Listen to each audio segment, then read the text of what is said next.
ఏ అర్హత లేకున్నా అలవాటులో భాగంగా రాష్ట్ర ముఖ్యమంత్రి అనే విషయాన్ని కూడా మర్చిపోయి రేవంత్ రెడ్డి గారు తానే ప్రత్యక్షంగా ఏదో దేశాన్ని ఉద్ధరిస్తున్నట్టుగా నేనే ఉద్యమములకు దిగుతున్నా, దాడులను ప్రేరేపించే విధంగా తాను ఏదైతే ఆలోచన చేసి ఈరోజు ప్రజలకు అదే మాదిరిగా మీడియా సోదరులకు సైతం ఇబ్బందులు కలిగే విధంగా, దాడులను ప్రేరేపించే విధంగా తాను పూనుకున్నటువంటి ధర్నా కార్యక్రమం కారణంగా ఈరోజు రాష్ట్రమంతా కూడా అల్లకల్లోలంగా మారిపోయింది.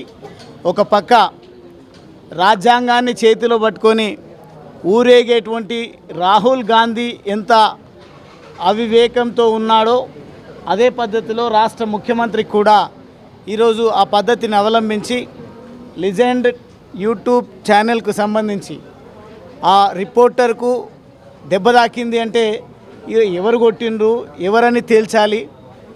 ఈ దుస్థితికి కారణం ముమ్మాటికి కాంగ్రెస్ పార్టీ అని చెప్పక తప్పదు. ఢిల్లీ స్థాయిలో కూడా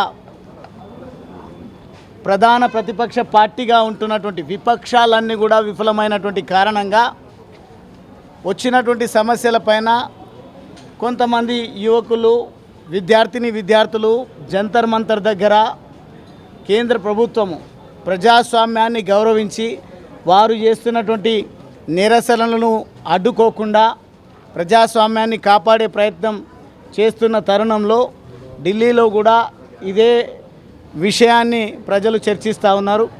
విద్యార్థులు చేసేటువంటి ఉద్యమాన్ని మరోవైపు మళ్లించే విధంగా, దాడుల వైపు మళ్లించే విధంగా, దుర్ఘటనల వైపు మళ్లించే విధంగా ఈ కాంగ్రెస్ పార్టీ అలవాటు ప్రకారము కొంతమందిని కావాలని ఆందోళనకారుల మధ్యలోకి పంపించి వారు పోషించే రౌడీలను, గూండాలను, పనికిరాని కాంగ్రెస్ పార్టీ కార్యకర్తలను ఆ విద్యార్థుల ఉద్యమాల్లో పంపించినటువంటి కారణంగా కొంత ఘర్షణ వాతావరణం నెలకొన్నది ఢిల్లీ కేంద్రంగా. ఈరోజు తెలంగాణ రాష్ట్రంలో కూడా అవివేకంతో కూడినటువంటి ఈ ప్రభుత్వము, ముఖ్యమంత్రి పోకడల కారణంగా ఈరోజు లిజెండ్ టీవీ ఛానల్, యూట్యూబ్ ఛానల్కి సంబంధించినటువంటి మా మిత్రుడికి గాయమైనటువంటి కారణంగా మేము ఈరోజు కేర్ ఆసుపత్రిని సందర్శించడము, వారిని పరామర్శించడము, పూర్తి స్థాయిలో కారకులు ఎవడైనా ఉండొచ్చు, తప్పకుండా వారిపైన కఠిన చర్యలు చేపట్టే విధంగా మేము ప్రభుత్వాన్ని డిమాండ్ చేస్తాం. ఆ కుటుంబాన్ని కాంగ్రెస్ పార్టీ ఇచ్చిన హామీలను మరిచి ప్రజలను తప్పుదో పట్టించే విధంగా ఇటువంటి నిరసన కార్యక్రమాలకు రూపకల్పన చేసిన విధంగా కాకుండా ఈరోజు మా రిపోర్టర్కి ఏదైతే గాయం అయ్యిందో ఆ రిపోర్టర్ను ఆదుకుంటాం. కావాల్సినటువంటి తనకు జరిగినటువంటి ఇబ్బంది నుంచి బయటపడేసే విధంగా, గాయాన్ని అయితే మనం వెనక్కి తీసుకురాలేం, కానీ తనకు ఆసుపత్రి అయ్యే ఖర్చులన్నీ కూడా భారతీయ జనతా పార్టీ భరిస్తుంది. వారి కుటుంబానికి కూడా అండగా ఉంటుంది. భవిష్యత్తులో యువ జర్నలిస్ట్ సోదరులకు ఎక్కడ ఇటువంటి సంఘటనలు పునరావృతం కాకుండా సోదరులకు వెంట ఉంటాం.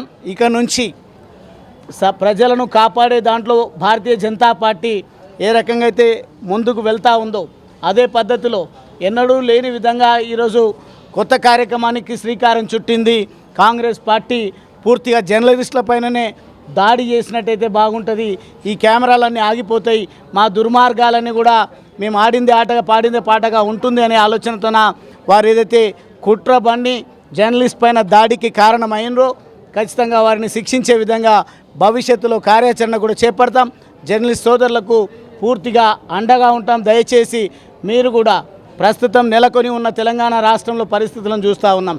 మహిళలకు రక్షణ లేదు, విద్యార్థులకు రక్షణ లేదు, రైతులకు రక్షణ లేదు, జర్నలిస్టులకు రక్షణ లేదు. కాబట్టి ఇటువంటి కార్యక్రమాలన్నింటినీ కూడా మనం గమనిస్తూ మనమంతా ఐక్యతను చాటాల్సినటువంటి అవసరం ఉందని ఈ సందర్భంగా తెలియజేస్తూ మరొకసారి ఆ మిత్రుడు మిత్రుడు ప్రవీణ్ కుమార్కు జరిగినటువంటి గాయానికి సంబంధించి పూర్తి స్థాయిలో చికిత్స అందించే కార్యక్రమం, బిల్లులు చెల్లించేటువంటి విషయంలో కానీ వారి కుటుంబానికి కూడా తాను ఆసుపత్రి నుండి డిశ్చార్జ్ అయ్యే వరకు ఆ కుటుంబానికి ఏ ఇబ్బందులున్నా మేము ప్రత్యక్షంగా వారికి ఆ కుటుంబాన్ని సందర్శించి వారికి అండగా ఉంటామని ఈ సందర్భంగా నేను తెలియజేస్తాను.